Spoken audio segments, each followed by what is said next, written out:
Yo, yo, yo, what's up, everybody? Thank you for tuning in to yet again another fantastic indie creator interview. It is your Caped Crusader, Cody, and we are keeping it geekly with our good friend Damien of Worlds Away, issue number 1. Welcome to the stream. How are you doing tonight, man? I'm good, man. I appreciate you guys having me. Hopefully I won't embarrass myself too bad, but I appreciate it. Hey, nothing to embarrass here. We're actually here to blow it out of orbit, breaking down Worlds Away and everything in between. But first things first, let's go ahead and start breaking down who you are and your break into creating indie comics. I'm Damien Becton. I wrote Worlds Away. It's on Kickstarter Live right now, so if you guys are, I'll be talking about it. But how I got into indie comics, it was really last October. I'm a teacher, by the way, but last October in the middle of class, at the end of the school day, I got a notification on my phone from Twitter or Instagram. I think it was Instagram. Somebody congratulating me. It was actually, she's on Red Tie Bear. Her name is Rachel Disler. She's an artist that I've worked with as well. But she messaged me on Instagram and said, congratulations. I said, congratulations for what? And then I looked it up, and then Mad Cave Studios actually posted the winners for the talent search that they do every year for the past 4 years. And so you had no comic writing experience before that? A couple years ago, I did a Kickstarter because I've been reading comics all my life. Mm-hmm. A couple years ago, I did a Kickstarter for a story that I wrote that I'll probably try to give it another shot later on, called Imaginary. And that didn't get funded. I think the goal was $200, and I think I got like $800. So it went unfunded, and then like for the next 3 or 4 years, I just said I guess I'll be a teacher for the rest of my life. It was at that moment your fate was sealed. What was that story about, though? If you could give us maybe a little bit of a synopsis. Imaginary. It's what I like to do is I blend a lot of genres, and I blend a lot of the stories that I come up with, or the concepts that I come up with are. They're like blends of video games or stories or comics that I've read in the past. So Imaginary, I think I pitched it or I described it as Calvin and Hobbes meets Final Fantasy. Let's go. Which Final Fantasy though? So I'm 31. I was born in 91. So when I was growing up, I was a huge fan of Final Fantasy 7, Final Fantasy 8, hey, Final Fantasy you see 9. This? See that guy? Cloud? Oh, that's Cloud? Let's go. Let's go. Hey, I promise you, that's literally my favorite game of all time, man. But I actually got a tattoo of it on my shoulder. I got a tattoo of it too, right here, Genova. You got your... Did we just become best friends? I think. I promise you, I will just randomly in the car, I'll play the Genova theme song and just go off on it, man. Because the Genova theme it goes song, harder than it should have, for real. They're just yelling in Latin. It's like, dude, this be slapping. But yeah, Imaginary. It was a crazy concept, but that's just where my thoughts go. It's a kid. He at the beginning he had like some like Scarlet Witch powers. He has reality warping powers, and then this apocalyptic event happens, and because of that apocalyptic event, he I guess he materializes his imaginary friends, and then when he wakes up, he has his imaginary friends, and they're looking for another imaginary friend that didn't show up, that should have shown up. Ooh, I like that. That's a cool concept. Hopefully that'll happen maybe in the future. If y'all cross your fingers for me, that might happen. So let's fast forward then to 2021, the Mad Cave Studio Talent Search. What was the winning script, the winning story that you came up with? So what I think last year, I think they specifically said, shout out to Mad Cave, by the way, shout out to Brian Hawkins as well. I think they specifically said that the story had, or your pitch had to be in the Wovenheart universe. And Wovenheart, I did my research, and it was really dope. It was really, really cool. And I was so happy when they actually let us play in that universe. But Wovenheart It's it's like a agency that travels through space and time, and they kill threats like werewolves and vampires. And what I decided to do, I used the supporting character in my pitch, which was Van Helsing. Van Helsing is only a supporting character in the story, but what I wanted to do was use characters that probably weren't going to show up in there, or they might show up. But I used Van Helsing, and the antagonist in it, I think it was only 10 pages, but the antagonist in it was Frankenstein. And I described Frankenstein as this huge, this sinister, is almost like Thanos, this huge guy. And what Dr. Frankenstein was doing, he wasn't creating monsters. Instead, he was grafting mythological creatures onto himself. So he had a Cthulhu arm, and he had dragon wings, and all these different things. Have you ever played Elden Ring? Yes, I was just tweeting about Elden Ring like when it came out. Dude, I could not. I gave up. I promise. That's so awesome. That is so awesome because Godric the Grafted. So like, that was before. Yes. Yeah. No, I know. But like, when I was thinking, I was like, dude, I wonder if he's played Elden Ring because he probably would love that boss. Like, what was your impression when you seen that boss for the first time? Man, listen, like I got there, and at first I was in awe, and then I tried like 10 or 20 times.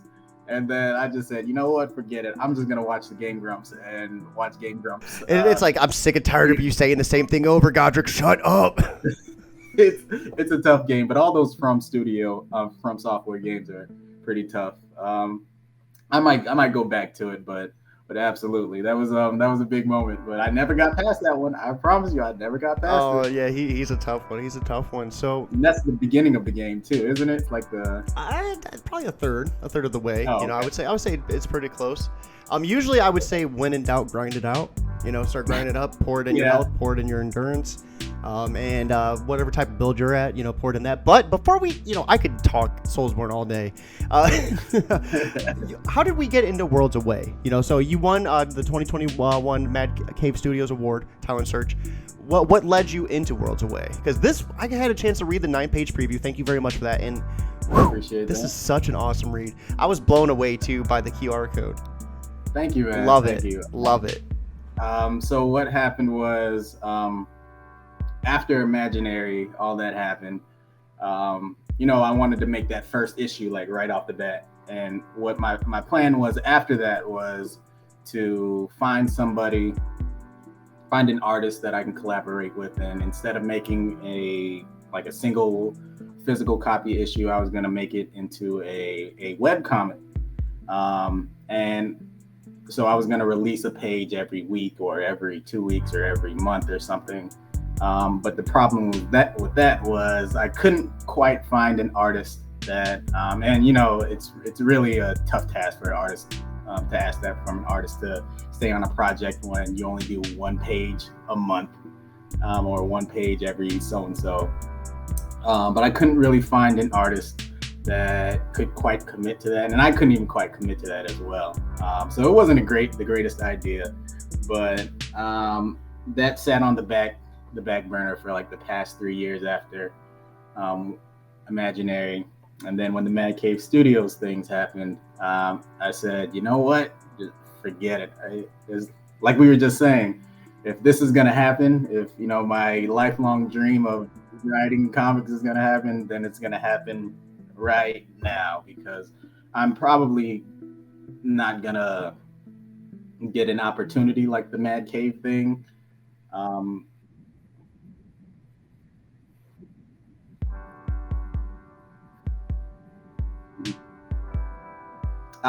So in the past, shout out to Jared Lujan and David Hazan, and Stoney Williams. They've won in the past as well. But in the past, in the first couple of years, they actually got a limited series. They got like 4 or 5 issues. But I guess Mad Cave has been growing a lot for the past 4 or 5 years, mm-hmm. And I guess they've been getting other creators as well.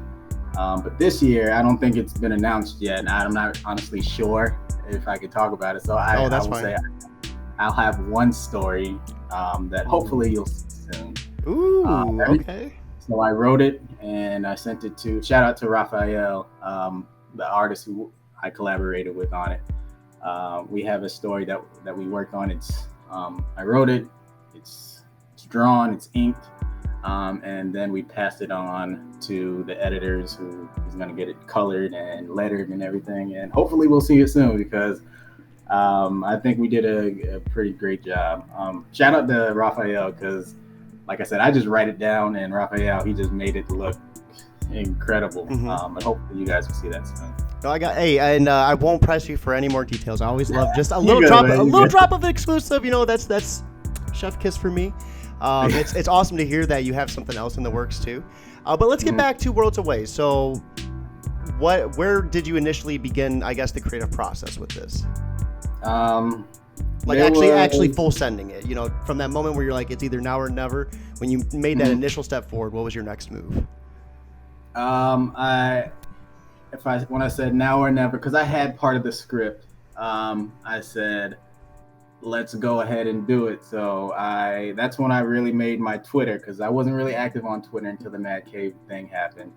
And then I actively searched for a specific style of artist that I wanted. And then I just went all in. I wrote up contracts. I said, hey, are you interested? I hit up a few artists who previously won the Mad Cave Studio Talent Search, and I hit them up. A lot of them are busy. A lot of them were saying, I would, but I can't right now. And I'm like, I understand. But I wrote up contracts. I said, hey, I can sign you out 22 pages for this amount of money. And I have that money right now. If you're ready to go, I am. And then that's when I found Christian. I actually found him. I just reached out to him on Instagram, and his art is incredible. And hopefully, will you be able to show some of that later on as well? Yeah. Oh, are you? Oh, snap! Oh, I'm not seeing it, y'all. I'm sorry.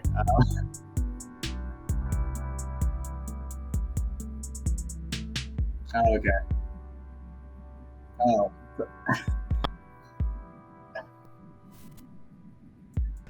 There we are. So in a world filled with podcasters and everything, I got to do my best to stand out as well. So I'm like, everybody has StreamYards, everyone has premium StreamYards, but no one has an animated their own layout. So that's going to be me. And yeah, so right now I have every image on your Kickstarter as well as all those variant covers on an image slideshow to the left of us.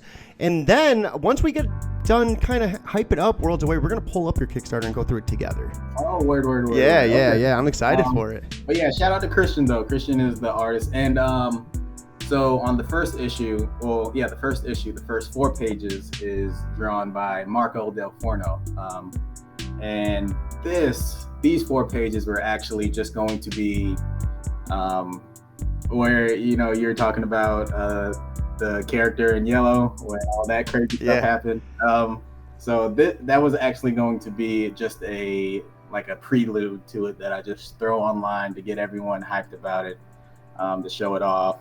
But I think the first 4 pages was so important to the story that we just had to include it. No, I fully agree with you. I think the way you did it, doing the preview pages the way you did on the Kickstarter was really cool because people aren't going to expect that prelude. And it's going to probably present the same questions that I had, I want to save that experience, so we won't touch on too much of it. Oh, you're good. But hopefully, because when I wrote it for an anthology. It's going to be a part of an anthology called Amongst the Stars, a science fiction romance anthology. So those 4 pages will be in that anthology. I threw it in there because it had to be in there. But yeah. So shout out to Marco, shout out to Stoney, Christian, Luana, Devin Arscott, and Reed. Reed is the I hear Reed everywhere. Every awesome project that I've checked out, he's been a part of. Devin too, it seems. He's a great dude, man. I've only talked to him on Twitter and Instagram, but every time I talk to him, he's so friendly, so kind. Actually, all of them are so friendly and so kind. It's weird because we found this this spot in Twitter that's just so friendly and so accepting. It's crazy, isn't it? And so giving and so helpful. And I try not to venture outside of that part of Twitter, but some spots gets really ugly. Yeah, yeah. It's so cool that they're just genuinely great people. Yeah, it's I've been on Twitter for quite some time as like a Twitch content creator. I'm a Soulsborne streamer. It's conveniently enough, but once I got into the indie comic sphere, it's like a little bubble. Like, but if you're not a part of it, yeah, it's like, dude, where am I? I'm not seeing anyone who's doing what I'm doing out here. But as soon as you get in that bubble, it's like you're surrounded by everybody, and it's like, dude, where have I been? Like, this is the place to be. Even Stokes, man. Shout out to Stokes. Yeah. He's one of the first people I talked to. He just posted, who wants to read my book? I said, I do. And then just since then, we just been messaging back and forth from time to time. That's the homie though. Shout out to Stokes. Well, it's so crazy too, because it's almost like that the every sixth person rule. Like you're related to somebody by six people. Like, it seems like every other person I interview, like it's connected to somebody. Like I was interviewing Ryan Helsing of Double Out. If I mispronounced that last name, I'm sorry. I'm thinking of it off the top of my head. But Ryan, I remember he was telling me how you and him were talking about the QR codes and the music and stuff. And it's like, dude, this is I'm getting ready to interview Damien in just a couple days. Like, how small is this world? I watched that. Yeah, Ryan's over too. And Ryan works with he works with Brian. And I work with Brian through Mad Cave, man. And they're just all great people, man. So Worlds Away, is Radiant Black meets God of War. What type of influences can we see from those series? So visually, I would say, story-wise, it's absolutely more God of War. I don't know if you're a God of War head. Well, I got a PS5. Games, they're PlayStation, right? I got a PS5. Okay, so God of War, it's definitely more, story-wise, it's more God of War than it is Radiant Black. Visually, I would say it's Radiant Black, it's Power Rangers. You can see right off the bat how their suits work, how the colors and everything, and that's what we were going for. We wanted to mesh, and this is what I do a lot of. And we were talking about Final Fantasy, how Final Fantasy mixes fantasy and science fiction all the time, especially with Final Fantasy VII, starting with Final Fantasy VII, Final Fantasy VI maybe. Oh man, don't get me started. With Final Fantasy IX, yeah, how they mix, like, there's machine guns and swords and laser beams and dragons and all these things. That's where my mind goes when I come up with a concept, and that's what I really wanted to do. That's what I really wanted to visually have this science fiction Iron Man, Radiant Black type protagonist going against these, and you'll see it later on in the issue. You probably didn't see it in the preview yet, but the planet that they end up on is more of a archaic, a mystical dragons and magic, Soulsborne type or Elden Ring type world. So just saying, I like to play with that clash of science fiction and fantasy and stuff. Yeah, like when we'll see a lot more of that in the next issues as well. When we're first introduced to Mackenzie, she's hunting like a really interesting looking creature. It looks like she was hunting. But then she kind of like dropped the ball, she hesitated. So Mackenzie seems like a rather interesting character. Can you like flesh her out for us just a little bit without spoiling too much, like what we can expect from her and maybe some of the inspirations that went behind her? Well, actually, just about all the characters in there, their names, they come from some of my students. So Mackenzie, she's a freshman in college now. So I've been teaching for a few years, but I named her after one of my most memorable students, Mackenzie. And then Serenity was another student that I had. And Cam is like the Jarvis AI type. Cam stands for computerized anthropomorphic mainframe. And I made that fit just because I wanted to fit Cam in there. Cameron was another student I had. Zaire is another student that I had. Really? Shout out to Zaire, because he just got a scholarship to play football at App State. I was gonna say, at some point he must have made you mad though. Zaire, he didn't do a lick of work. But Mackenzie, she's just Mackenzie in name. I would say she is more influenced by my sister, by visually as well. So me and my brothers and sisters, visual. Well, we're half black and we're half Filipino, so that's where that comes in. Serenity is an Asian woman, and Zaire is a black man. But I would say it's more like, I guess, extreme versions of. They're loosely based on my family members, because my sister is she's one of the kindest people that I've ever met. She's so nice. She literally took care of me when I was a baby. I remember she would get me dressed in the morning going to school every day when I was going to sleep. I had this weird thing where I was like 4 or 5. I had to touch her ear like this before, so I could fall asleep. And she still calls me her baby brother to this day. But she's just so kind, and she's so friendly. So that's where that Mackenzie comes from. And you can see it in the very first few pages, how she's hunting and she just can't do it. She just can't do it. Now, Serenity, she's kind of based on my mother. But let me preface this by saying, my mother is also the nicest person that I've ever been in contact with. She wouldn't hurt anybody.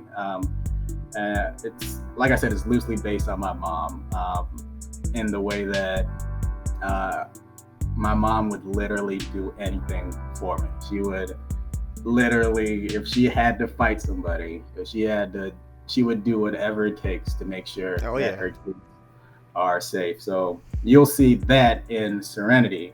But again, how cold and cruel, I wouldn't say cruel, how cold and mean that Serenity, the mother, is. That's not quite my mom, but it's more of an exaggerated version of my mother.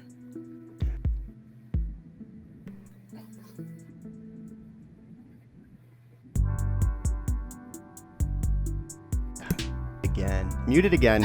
I'm still wet behind the ears with this. Almost the 100th interview. Still learning the kinks. All good, man.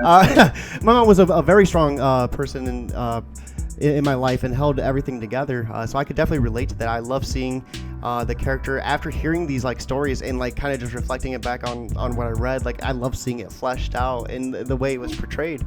Was it hard to write? I would almost say 2 main characters as females for you. Was that something that was a little bit of a challenge, or what did you do to make sure you were hitting the mark with that? Yeah, we were talking about that. A couple shout out to Travis, shout out to Ben and Richard. I met them at HeroesCon. They're creators as well, and you'll probably see them on Twitter as well. But we were talking about that yesterday, actually, and I was telling them, I wanted them to be based on my mother and my sister, but they're just, I'm not a woman. Obviously, I'm not a 13-year-old girl. I've never been a 13-year-old girl.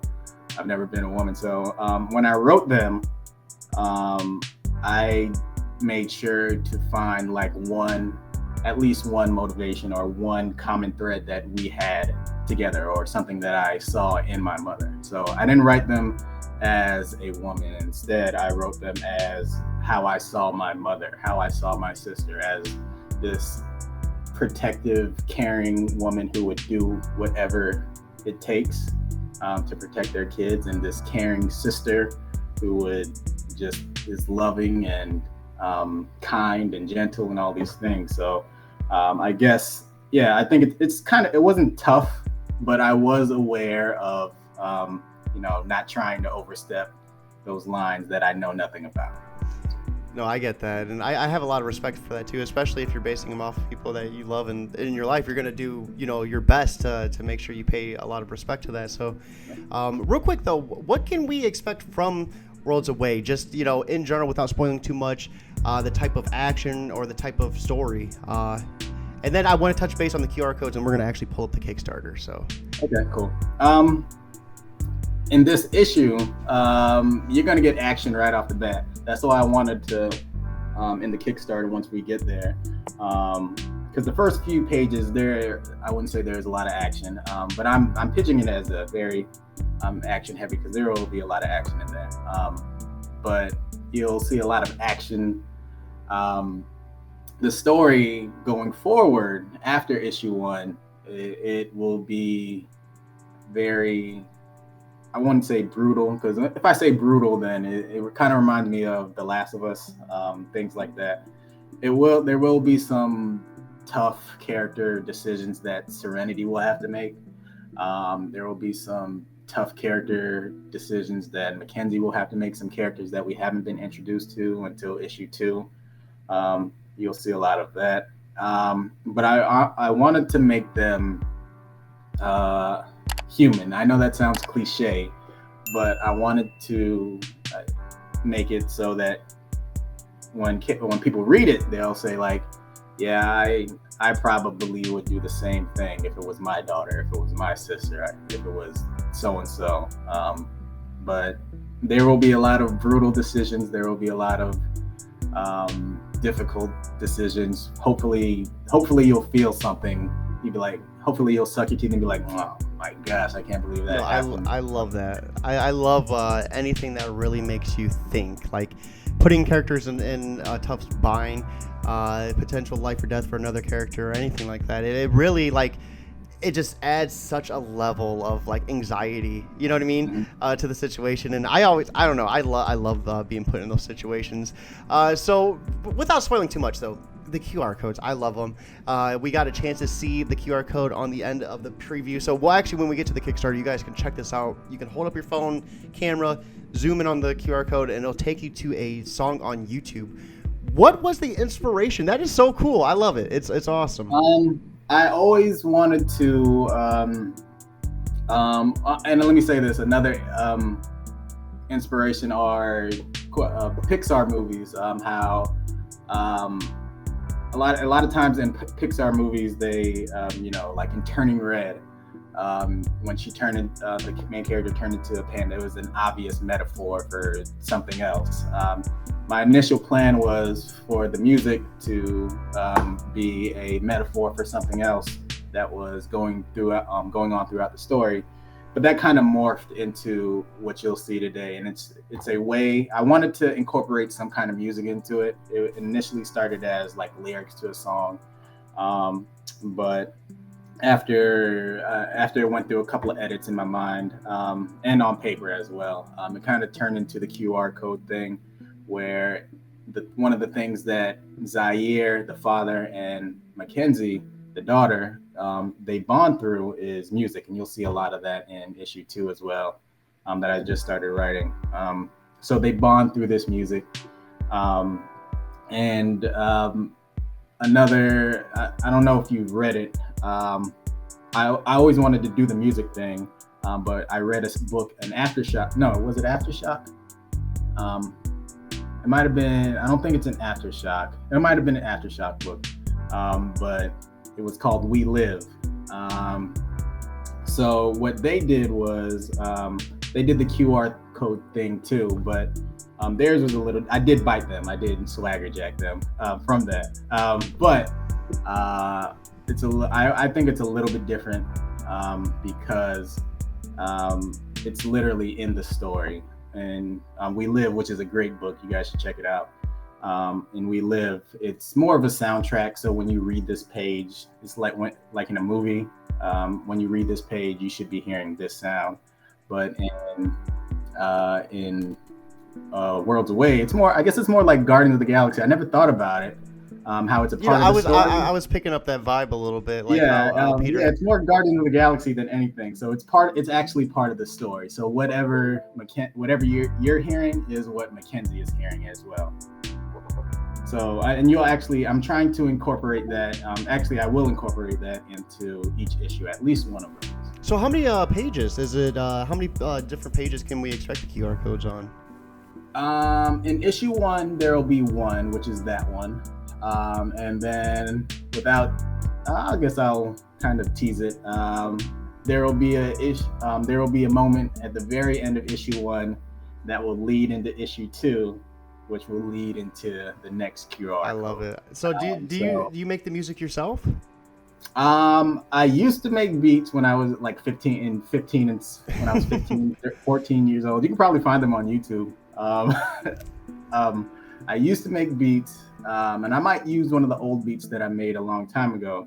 But this specific one was from a friend back in high school. Shout out to Eli. He's a producer now, and he makes a lot of hip hop beats. And I just hit him up one day. I said, "Hey man, I'm looking for a few kind of like soulful hip hop music that I want these characters to be listening to." And he just sent me like a folder. He said, "Hey, pick whatever you want. Pick whatever you want." That's so cool. And then I picked this one. And there's a tough one. But yeah. So shout out to Eli. He's shout out to Paget. He goes by Paget and Eli. But yeah, I just hit him up, and that's how it all worked out. I love it. The QR code, I thought, like, when I listened to it, I was like, wow, this like really put me into like the mood, and I really loved it. I hope we see more of that, because that's such a unique thing. I don't think it's really done a whole lot, is it? I haven't seen it. I haven't, and that's why I think once I read We Live, I'm like, that's it. That's how I'll do it. Because like I said, it's a little bit different than, in a comic book when they're reading lyrics to a song, or they have the little musical notes, and you just read it as you read it in your head. If you don't know how the tone goes or how the music goes, you're just reading it like that. This opens up like a whole new sense for you, though. You're using your eyes, your eye sense, and then you're listening, you're hearing. So once I saw that, I'm like, they figured it out. That's absolutely perfect. And shout out to Reed for putting it in there. He I made the QR code, but he fixed it all up, and he put it in the right spot, and he made it work. So shout out to Reed. Oh, that is awesome. Hold on one second. My cat just almost yanked my cord out. Another thing I love too is just how much you shout out your team. Your first stretch goal is a bonus for your creative team. This whole entire interview, you spent a considerable time shouting out the people that were a part of it, and I love it. What's your motivation for that? Because that's something that you see people here and there do it, but you are making sure everybody that's had a part of this is getting acknowledgement, and I think that's something we could definitely use more of. Yeah, man. Well, I couldn't have done it without them, and I know how I get important, how meaningful their contributions to this project are. I didn't say this before, but when when Imaginary didn't get funded, I spent a lot of money on some of the art as well that no one will ever see. So what I did was, those past 3 years, I've been learning how to draw.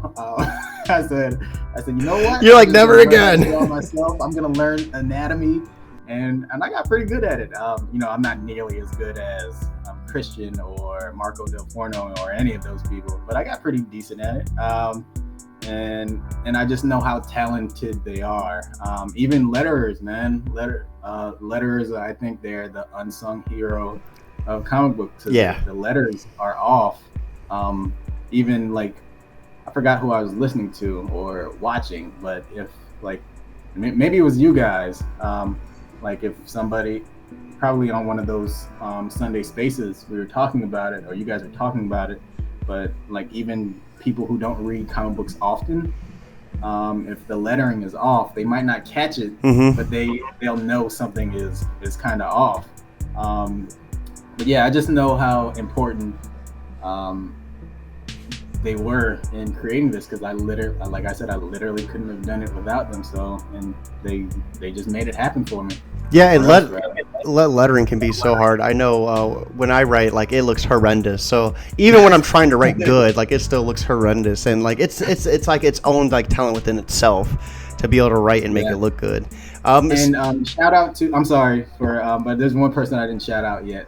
Shout out to Chris, Dead Hours, from the co-founder of Band of Bards. He's the one who made the logo. I had a different logo for it, But I reached out to him, and he made the logo, and he put that little crescent on the end. Mm-hmm. I was like, that's perfect. That's why I put this number in there. But shout out to Chris, man. Logos are important, though. I know for me, as soon as things started catching fire, I was like, okay, well, I need to, first things first is like invest in some good imagery, like a good logo, so people think this is like legit. You know, like it's really. I'm a big believer. Like art is a big thing. Like if you have good art, like people like take it more seriously. They look at it and they're like, this is something. Absolutely. Yeah. So without further, go ahead. Oh, sorry. Go ahead. No, you. I was gonna say, I was just gonna shout them out again. Shout out to Kristen, shout out to Marco, shout out to Stoney, Luana, Gabriel, all y'all. Well, yeah. Well, enough shouting out. Let's go ahead and take a look at the Kickstarter, and then we could shout them out because I seen you had a little thing too at the event, so we can go through each paragraph and kind of give them a more personalized shout out too. Mm-hmm. All right. So I noticed there's a video at the top too. Do you want to watch that? I mean, yeah. You can play it if you want to. Yeah. Just let you know, we'll be able to hear it. You won't be able to hear the audio on your end, but we'll be able to hear it loud. We won't be able to hear you talk though, because it'll override your desktop audio. Okay. Yeah, I made the trailer. Shout out to me. It took me like, I promise you, it took me like 48 hours to make trying to figure out video editing software. What'd you use, Adobe Premiere? What did I use? It's called VideoPad Video Editor. Yeah, let's check it out. Let's check out the 48 hours of hard work.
Ooh.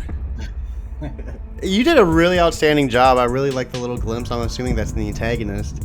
I like that a whole lot. And these covers too. I love this variant right here. Yeah.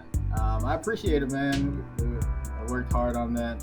Shout out to Dan who made the variant cover as well. And Celine. Celine did the third one. Celine is she's actually a coworker of mine. I just asked her to do it. That's awesome. Yeah, she's the art teacher at my school, man. Shout out to Miss Aquino. So we are looking at World's Way issue number 1, Radiant Black meets God of War. A soldier equipped with her high-tech armor must find a way off a dangerous mystical planet with her estranged young daughter. So you had a pledge goal of 2,500. You're currently at 3,667 with 174 backers and 16 days to go. Congratulations, man. That is so awesome. That's awesome, man. Thank you, man. I honestly do not know where that came from, but I appreciate every single one of you who's considered backing it, looked at it. I appreciate all of you. I could have sworn you had Project We Love too, didn't you? No, I've just been complaining about it. Okay. So I thought you had it, and like you were complaining about what it gave people. Yeah, I've just been like, I don't know. I talked to Stokes about it as well on Twitter. They just pretty much said it's random, just whoever the staff likes it. And I wasn't really as upset as I made it out to be. I just tried to turn it into a meme. I gotcha. It would have been nice having it. Hey, you killed it though. Regardless, even without it, like you surpassed your goal. You hit the stretch goal to get your creative team that bonus. That's awesome, and you're almost close to the second one. So I mean, definitely with the projected target that you're at, you should definitely at least hit 2 or 3 of them out. Hopefully, man. I'm gonna cross my fingers and hopefully we'll make it happen. So right here is the story. What are you willing to do to ensure a loved one's safety? For Serenity, a futuristic soldier equipped with high-tech armor, the answer is anything and everything. This includes stealing a cure from an alien race to save Mackenzie, her estranged 13-year-old daughter's life from a life-threatening illness. So for anyone that is interested, right here is the link to it. You can be sure to read more of that story too. Is there anything you want to touch base on this while we're here? I think this is when I wrote that. I would say just don't get too caught up on that first paragraph, y'all, because there's going to be a lot of stuff that goes on about the life-threatening cure. So if you that's kind of like the prelude, everyone. But yeah, hopefully you guys enjoy it. And yeah. So this is Radiant Black meets God of War, set in a futuristic universe. Worlds Away issue 1 separates itself from the pack by blending high-octane sci-fi action in a fantastical, arcanic setting, all glued together by a story of a mother who will stop at nothing to protect her daughter. It's a spellbinding 22-page issue. And how many issues do you have planned all together? I know you made a mention of future issues. Do you have like a set number in mind of what you want to hit?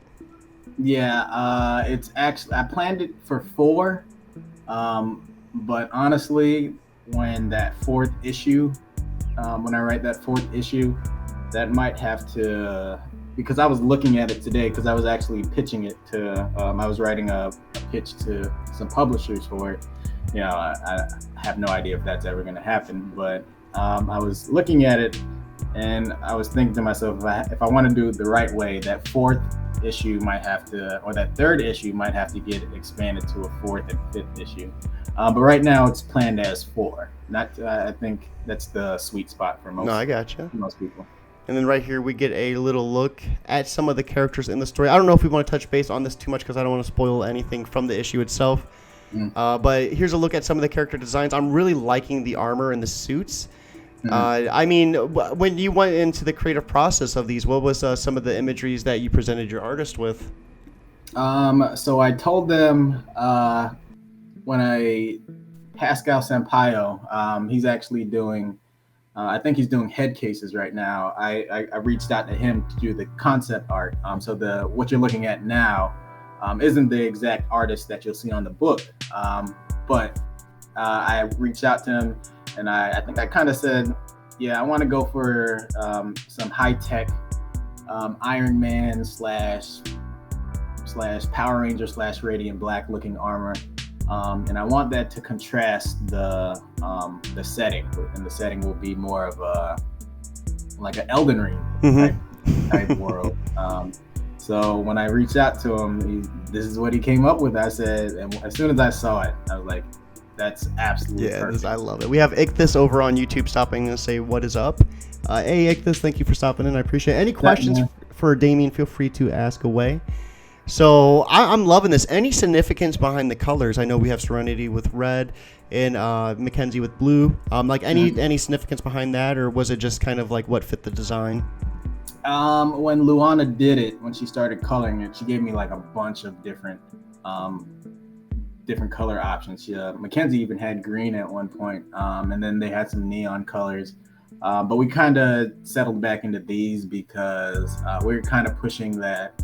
I think I wanted to go more for that Power Rangers or Radiant Black type look, where you'd be able to distinguish everyone else from just based on their color. I love the Power, and you could tell we're both 90s. The Power Rangers were man. So Ichthus said, I read the preview of Worlds Away from Global Comics. I had a blast reading it, and emotional roller coaster. Yeah, no, I loved it. I had a chance to read the preview page that Damien sent me, and I want more. I need more. Like, I appreciate it. Hopefully soon. We're looking at August or September-ish. Hopefully August. Let's go ahead and scroll through some of the preview pages.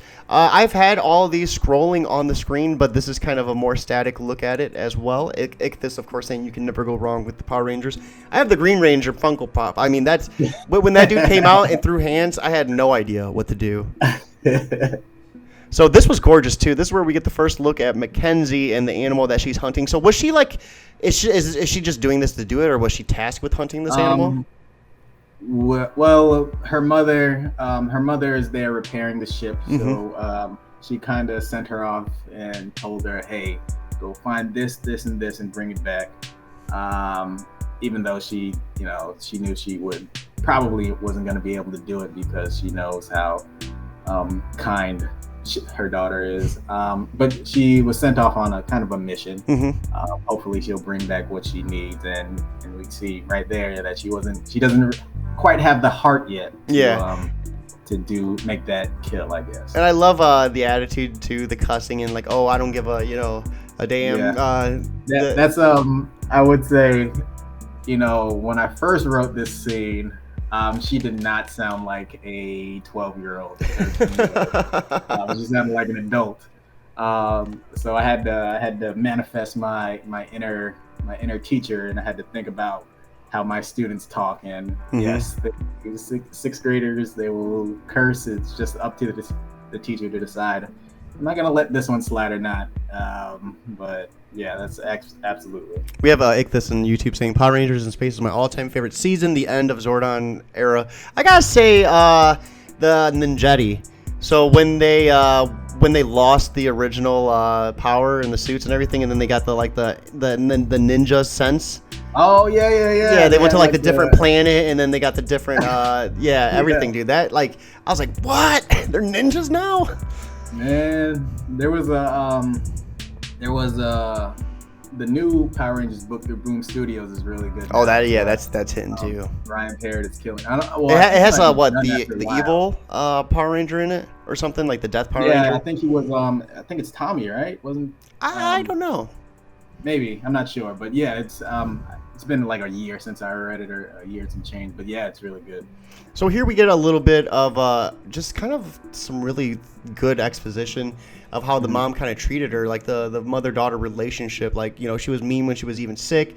And I kind of got the feeling like, I think you did a really good job. Like, the mom, like, still, like, I guess repressing the father's death in this is kind of like the sense I was getting. That's why she was mean. That's why she's always busy and stuff. Like, kind of just like, that's kind of like what I presumed. And I thought if that's what you were doing, you hit it like right on the head. Yeah, and this is actually, this page, this is why I really chose this page to show as well. And hopefully hopefully it'll resonate with some people, or show what I wanted it to show. This is one of my most favorite pages that I've written dialogue wise. And it's that middle part, the panel 3, where Cam is explaining to her what Serenity is going through, and she says, I know, she's trying to get you off this planet, I know. And then Cam says, I love you.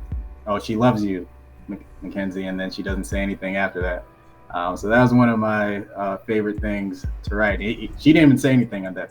She didn't say I know after she said she loves you, Mackenzie. I don't know, I just thought I gave myself a pat on the back. Yeah, no, that was really good writing. At this point, you've only had a couple books under your belt, so I mean, I thought this was some like really good exposition. Yeah, to me, exposition can really make or break it. Either it's done correctly or it's not. And when it's not, it's really it's noticeable. And like this was done in a way that it's fluid, it's organic. Yeah. It's not like in your face. And I try not to. That's one thing that I learned. I'm still learning as well. I don't want to try to get too heavy on the exposition as well. And let the artist do a lot of the storytelling. Yeah, absolutely. So right here, we see her walking back, and Cam shuffled Dad's playlist, and this is when we get the QR code. So if you guys are watching, you can hold your phone. If you're watching on a desktop, that is. I don't think you can do it with your phone, unless you screenshot it and hold it to a mirror. I don't know. But you could actually zoom in on this, and it'll pull up a YouTube playlist, and you'll have music to listen to while you check out these preview pages. I thought the music was awesome, too. I thought it really fit. It looked awesome. And here's a look at some of the more action sequences that we can expect from the story. So are we able, so this is Serenity and Mackenzie that we're looking at in the two suits right here? Yeah, there's like a whole scene in between there that will lead them to this character that I didn't want to put in there. But I did want to show, because I described it as God of War and I described it as Radiant Black, those are two action heavy stories. I didn't want to just not, in the preview, I didn't want to just not leave everyone without any action. And I wanted to show how dope Christian's art is. and show it off. So I decided to throw this one page in there. Is this the lady that we seen at the very tail end of the trailer? Yes. Okay. Yes, that is. Pay attention. I noticed the hand. She has a lot more going on, and we'll see that in the first couple of issues. We have Ichthus over on YouTube saying the evil Tommy is Lord Draken. Alternate universe of Tommy if he still has the Green Ranger power and killed Rita without losing his powers. And then also said the aim of the art style was influence of Boom Studios and Radiant Black, or if you had a different vision of the art. Yeah, no. So if you're coming in late, he did have a lot of influence from Radiant Black on this. Did you say Boom Studios as well? Boom Studios. They actually Christian Prunesti, the one who drew this, he actually did a couple. He didn't draw. I don't think he drew it, but he assisted on some. I think it was inks or some, maybe a little bit of pencils on a couple issues of Power Rangers through Boom Studios. So that's cool. So, yeah. Let's go. So here are some of the covers to look at. Cover A. If you want to go ahead and give the pronunciations of those names, because that is my, I do interviews, but my, Lord. I'll try my best. That's Christian Prunesti and Luana Cristini. Christian, I think he's in Italy. He's Italian, and Luana, I believe, is Brazilian.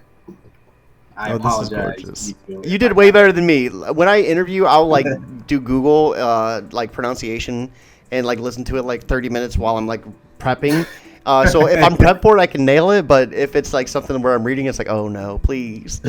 And then cover B, I love cover B. This is gorgeous. Yeah, that's Dan Franco. I actually reached out to him right after I got the first cover, and I kind of said, he gave me a few of them, and I gave him, since Christian did the more action heavy one, I told Dan that I wanted to be more The Last of Us, or the more God of War. And if you look at the God of War cover, it's very reminiscent of that. He gave me 3 different versions of it, and I chose that one because it kind of reminded me of the God of War cover. So, and it's dope. I love how it turned out. And then cover C. So cover C was a really gorgeous one too. Yeah, that's Miss Aquino. Shout out to Selena Aquino, my coworker. She's the art teacher at Piedmont Middle School. Again, I just reached out to her as well. She said, and she came back to me with this. I said, this is gonna be the perfect cover. This is amazing for Worlds Away. But yeah, nice. I love that close up too, of man. Mackenzie. Yeah. So here are some of the rewards. So real quick, these rewards are going to be the same tiers on the right side as well, correct? Yep. Okay, so Absolutely. 2 birds, 1 stone. You can get the digital copy of this for $5. Digital Worlds plus behind the scenes for $8. So this is going to get you issue number 1 PDF and then the script PDF as well. Mm-hmm. We also have the starter. Oh, go ahead. Well, no, I was going to say, just in case you were, I wanted to do that because when I started writing, I had no idea what a script looked like. And there really, honestly, there aren't any real rules to writing a script. You can do it any which way you want. But I wanted to add that just in case someone who wanted to write would have maybe a template that. And that's pretty cool. It's only $3 more, so that's awesome that you're willing to help like that. I really get that vibe from you a lot too, that you're willing to do what it takes. You even have a tier that helps too, so that kind of just further cements that.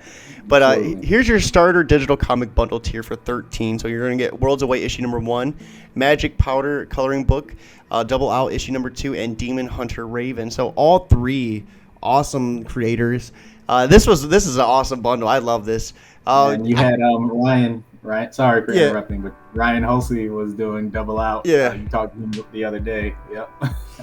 That's. I'm supposed to be on an interview with Dan Price and Jeff Wednesday, I think. I'm going on Dan's channel because I like doing podcasts too, guys. I don't want to just be the host all the time. And so I'll be talking to Jeff here too. It's and that's what I'm talking about. Such a small world. It's that 6 person.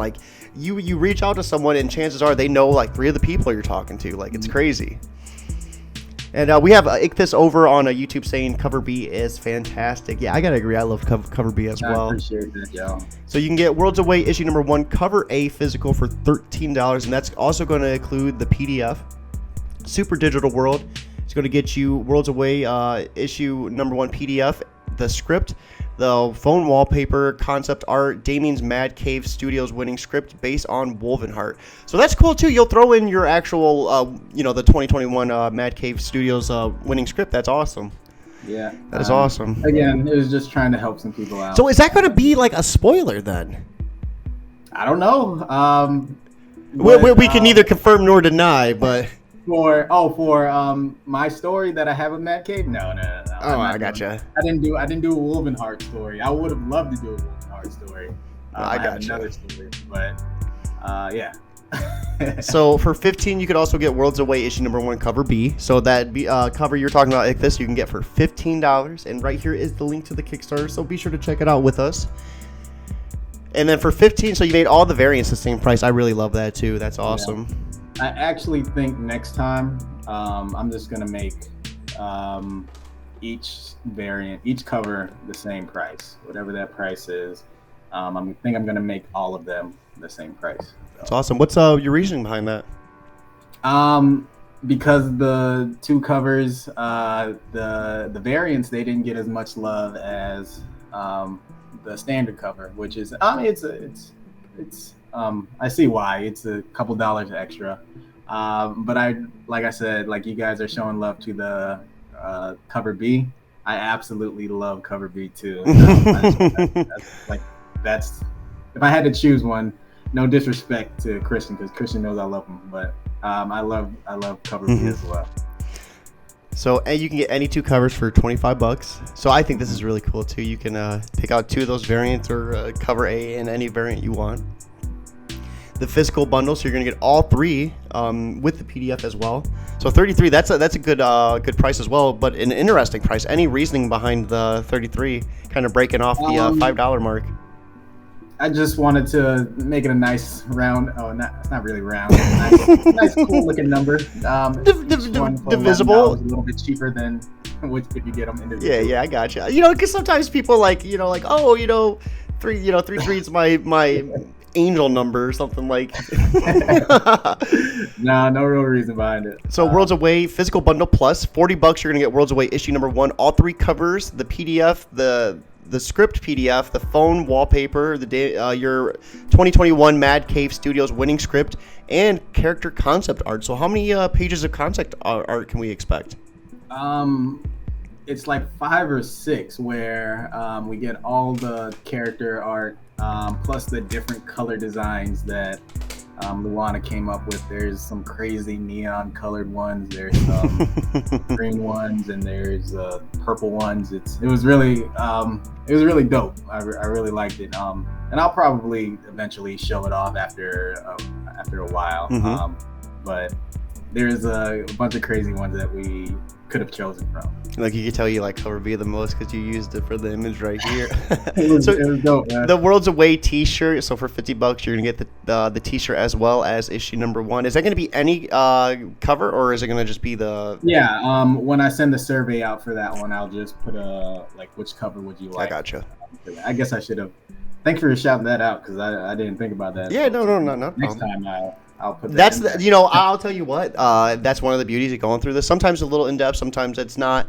But like, there's been a couple times people have caught things like, oh, I need to fix that, or let me change that up. So for 75 script review. So this is another interesting one. If you want to go ahead and break this down. Yeah. And this is something that I wanted to do. That I saw Jared Lujan. I don't know if you ever talked to him, but Jared, he's doing DC milestone thing. He won the Mad Cave thing a couple years ago. He did Dryfoot. He's doing Twin Blades right now. He has a book coming out with a Blue Wave World. But in his Kickstarter a couple years ago, last year, he did a script review. And this is something that I want to kind of get into as well, is editing. And editing takes a lot of time, so that's why I priced it kind of heavy. But I would like to dip my toe just to see how I would like it, is to start editing specifically comic book scripts. Oh, that is cool, and I think that's a great entry point to do it too. Because not only are you getting paid for it, but it's funding your book too. So it's like two birds, one stone, right? And it would be like I think the standard is around $10 a page. So if you to get edited, so if you're getting your book edited and you have a 22-page, 23, 24-page book, that's going to cost you like $240, $250. Yeah. So saving a chunk of change too. I thought I was giving a decent amount right there. So for $100, you can design a character cameo. So you can create or design a character or cameo as a character that will show up in issue 2. I think that's pretty cool too. It's a pretty good price. Any like limitations on what they can do, or any like special thing you want to like maybe shout out that could be a potential of what they can do? Not really. There's probably not going to be any limit, because what will happen in this specific, or in issue 2, what I have planned is it's going to be a flashback scene showing Serenity's other missions and other past life and stuff. And I kind of figured this world, or this universe that they're in, I don't know if you've read Saga. Have you read Saga? No, I haven't. No, I know I need to. Yeah, it's one of my favorite books. But Saga is kind of in this crazy universe, galactic universe, and literally anything there's anything could exist in there. So if you want to make a fantastical character, if you want to make a Cable-looking Deadpool with 1,000 pouches, you can have that character. We'll probably fix it up to make it kind of fit the aesthetic of this world, or this universe. But limit-wise, you probably can do anything. So cameo plus everything. So you're gonna get everything, and then the cameo for $180. And I think that one's actually, I think we're out of that one. I think there was only 2 of the cameos. Yeah, I was gonna say the pricing on that was pretty outstanding too, because I mean you're getting the shirt, all 3 covers, and everything too. Does this include the script as well, or is that something that's just that's literally that's a killer deal. And now we are on to the stretch goal. So you've already hit 3,500. This was one of the ones I love the most, the creator bonus, where you're gonna give every person on your creative team a nice little bonus to reward them. So I thought that was awesome. We got it, man. And then as soon as I get it, I promise them, hey, don't worry about it. I'll get it to you as soon as possible. So for 3,750, the World to Worlds Away back matter. So extra pages in the back. Issue number 1, see the alternate parts of Worlds Away dating back to 2018. This includes a sample script page along with different artists too. So any reasoning behind the $250 extra, or was that just kind of like what it cost to do that? There's no reasoning behind it.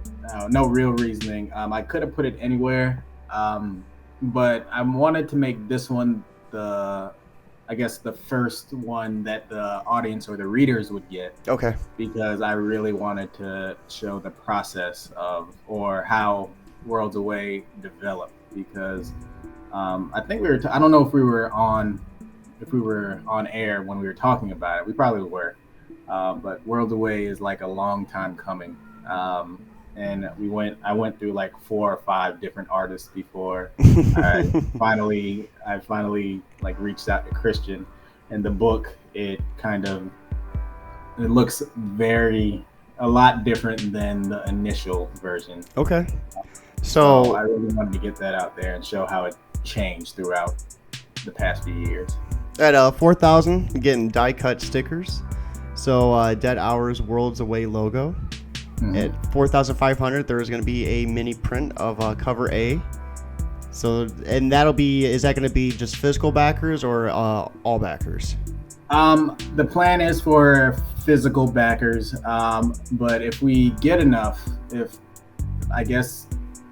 we're in the event of, I'm gonna cross my fingers, if we get to 4,500 or past 4,500, then I'm gonna have to calculate shipping for giving it to everyone. So if I'm lucky enough, the plan is to get to literally everyone, and I can send out a survey where I can send the stickers somewhere. So let's go ahead. We're here at your creative team. Let's go ahead and start breaking these down. So here is the man of the hour himself, the writer. So if you want to go ahead and give us a little bit of a breakdown.